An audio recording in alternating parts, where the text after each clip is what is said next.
Probably the best opening for white after 1e4 is the Spanish game, or Ruy Lopez, or Ruy Lopez as we mostly say. And it's a great opening for white, difficult to handle for black, but often rather closed and difficult. Just the sort of chess that you don't want to be playing when you're a youngster or a beginning chess player. So I'm going to show you some spicy gambits to get out of this torture of playing slow positions in the opening when you're black. Undoubtedly the best way to play for an active game in the Ruy Lopez as black is to play the martial gambit. You kick the bishop, knight f6, you play bishop e7, rook e1, and now kick the bishop again before it can retreat to c2. What do you mean c2? Well, white's going to play c3 and then it's got c2 available, but we've kicked it before it has that chance. And now after c3, white's not really got on with developing, and that last move c3 gets in the way of the knight, and so we sacrifice a pawn with the martial gambit. Takes.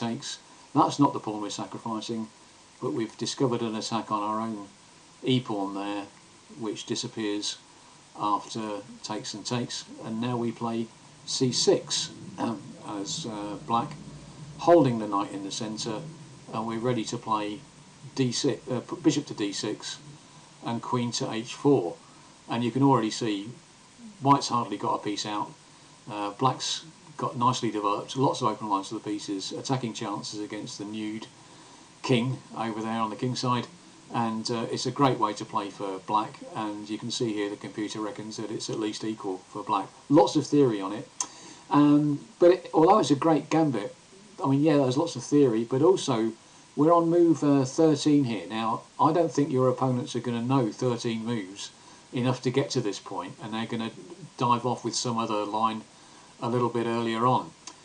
So maybe we need a line that may not be as good as the martial gambit, but at least you're going to get to play it.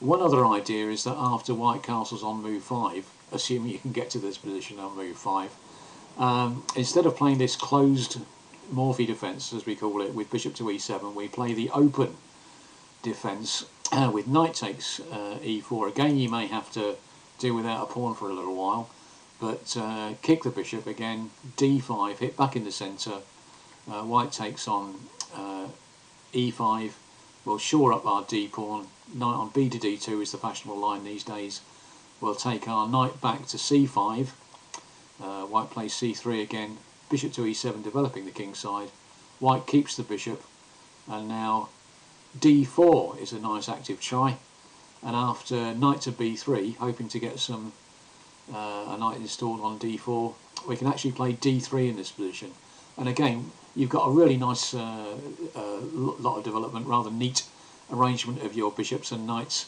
lots of active play, don't be afraid to give up a pawn for active development, and you've got good chances here of playing the sort of game that you might like, and certainly like better than the main line of the Ruy Lopez.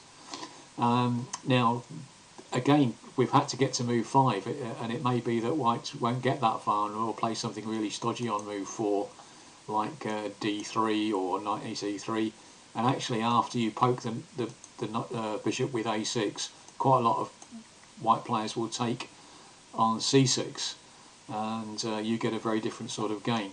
So maybe the best idea of all, although it's not necessarily the best gambit in the world, is to play on move 3. The moment you see the Ruy Lopez appear, we're going to play f5, and if white takes that pawn, well then after e4 I think black's even better here.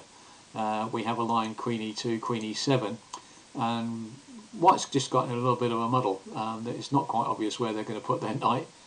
It's got no squares it can move to at the moment, so white usually gives up the bishop. So we've now got the bishop pair, a nice development, and after knight d4, queen e5 or knight h6, you've got lots of chances to play this in an active way. Yes, you're a pawn down, but the pawn's not going to matter. This is going to be decided by you playing vigorously and actively in the middle game, and you can see here the computer reckons that it's a level position. Lots of little tricks and traps maybe to learn, but that's a Schliemann gambit, and I think that's probably the best way for you to play against the Spanish game and avoid the torture.